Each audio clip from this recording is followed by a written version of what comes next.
right, hello there. Allie Virtue here from Parkside Nutrition, and today we're talking about if you've had to deal with chronic loose stools or diarrhea for a really long time, what do you do? I talk about constipation a lot, and someone asked, what do you do if you have the opposite problem? Do the opposite, and of course we don't want to not drink water and have fiber. That's definitely not helpful for general digestion or health. So what do you do if you have chronic loose poops? Well, let's talk about it. So the very first thing that I would do for the best results, stick with me, would be an elimination diet. And I know that doesn't sound fun. I would really recommend this though. This is by far what gets people the best results the fastest, because we are removing the foods that are probably contributing the most to being the problem. What are the most common inflammatory foods? Here's a list of them, and these are the ones that I would remove first.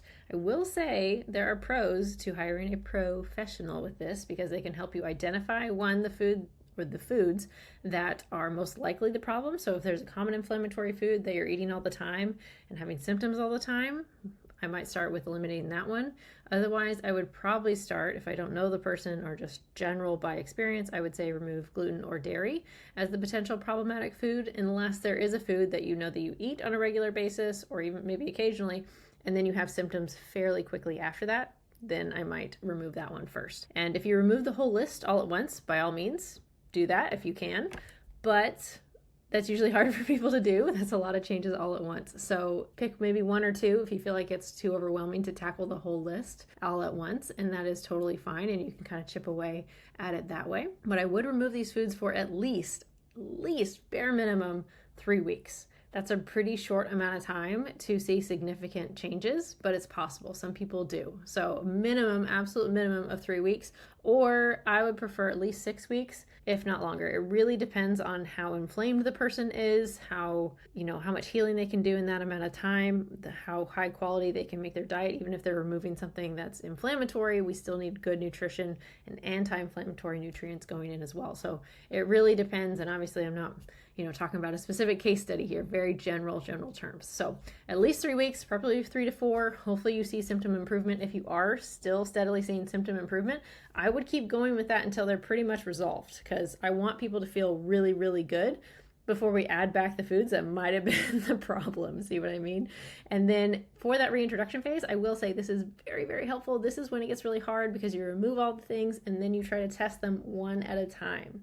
So the reintroduction part of this is when you reintroduce one food at a time. So say I've just completed my elimination phase, and then today is day 1 of reintroducing things. Say I'm going to test dairy. I'm going to have a little bit of dairy, so maybe like an ounce of, let's say, cheese or milk. I would test one or the other, not all types of dairy all in one day. So say I'm going to test milk at breakfast. I'm going to have a little bit of it at breakfast, a little bit at lunch, dinner, and then I'm not going to eat it for 2 to 3 days after that, and I'll watch for symptoms. So if I do see a kick up in symptoms after that, that's a note to myself. Probably not a good food for me. I have some sort of reaction. Note the reaction, and then keep that food out until those symptoms resolve. That's really important as well, because we want to know exactly how each food affects us, right? And then from there, if I have no symptoms, I would continue on to the next food, and maybe I'm going to test gluten. So I'd have a little bit of gluten at breakfast, lunch, and dinner, and then I'm going to clear my diet out of gluten for the next 2 to 3 days, et cetera, et cetera. So that you can see how challenging this would be. It's going to take a little bit to identify each of the foods and see how you react with those. But if you have no symptoms whatsoever, you can begin to include that food into your diet after that, if you see no symptoms after that. So that's how the reintroduction phase can go. I would highly recommend someone keep a journal, keep notes, maybe use an app like the Chronometer, so you can track things fairly meticulously and plan when, like what days and what food you are testing, so you get really clear data. So many people do an elimination diet and then they don't have the discipline to reintroduce things properly, and they feel great while they're on the elimination diet, and then they just go hog wild and eat a bunch of things, and they don't know exactly how those foods that they reintroduce affects them. So please, please, please do the reintroduction phase very, very well. So that is what I would do to start with, and that will help you identify which foods might be a problem for you. This is really if we're talking about foods that you have an intolerance to or a sensitivity to, this is a really good approach. Now, if you have loose stools because you have gallbladder issues, so gallbladder is the little pocket below our liver that holds onto bile, and bile is the stuff that breaks down fat for us. So if our if our gallbladder gets really congested and maybe isn't working very well and doesn't secrete bile into our intestines to help us break down the fat that we consume, that can be a problem. Generally, if the body is not digesting something very well, lactose, so the sugar in milk is a great example of this. If I'm not digesting it very well, the body gets it out real quick. And so sometimes that's what loose stools are. The body is not processing that and it gets it out real fast.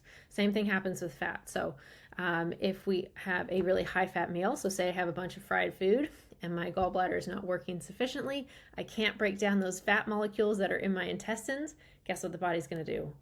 It's going to clean it out real quick. So hence loose stools, diarrhea, urgent diarrhea, and not a good situation. So one of the things that we can do is add digestive enzymes or bile salts into the mix. And that is a digestive enzyme that helps to break down those fat molecules into smaller pieces so we can absorb them, so we can get the nutrients from them. That's also a really important thing. It's not just that we have loose stools and diarrhea and it's not fun. If we are not absorbing fats in our diet, we are not getting vitamin A, vitamin D, vitamin E, and vitamin K. Those are all fat-soluble vitamins, and we need to absorb that fat. We need to break it down efficiently so we can actually get those nutrients. So that is very important. And one very easy way to tell is if we are having those loose stools after high-fat meals, and then also if our stools are floating on a regular basis in the toilet bowl water. That is not good because oil and water separates. If there's a lot of fat in the stool, we are not absorbing that fat and it's going to float all the time. So that's not good. But those are relatively simple, affordable supplements that we can have on hand to aid the digestive process.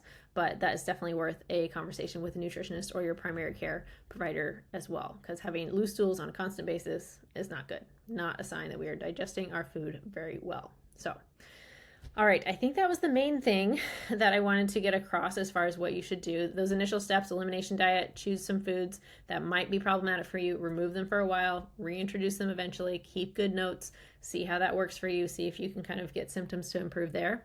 If it's a high fat thing, if it's a gallbladder thing, digestive enzymes can help. Also, lowering the fat in your diet can help as well. If you are doing an elimination diet, it seems like, oh my gosh, Allie, what am I supposed to eat? After looking at that list of foods to eliminate, which I will put below, and I will also show you a list to use for that. Hey there, so one more quick note here. So if you subscribe to the email list, you can access this document. It's called the Core Food Plan, and this can help guide you. So if you are looking to try an elimination diet, all the foods in red here are the foods that I would remove. You don't have to remove all of them at one time, like we said, but these are potentially problematic foods. And so this also gives you things in black here that you can include, and it helps you create your plate from there. So this document can be really helpful. Again, if you have any questions, reach out.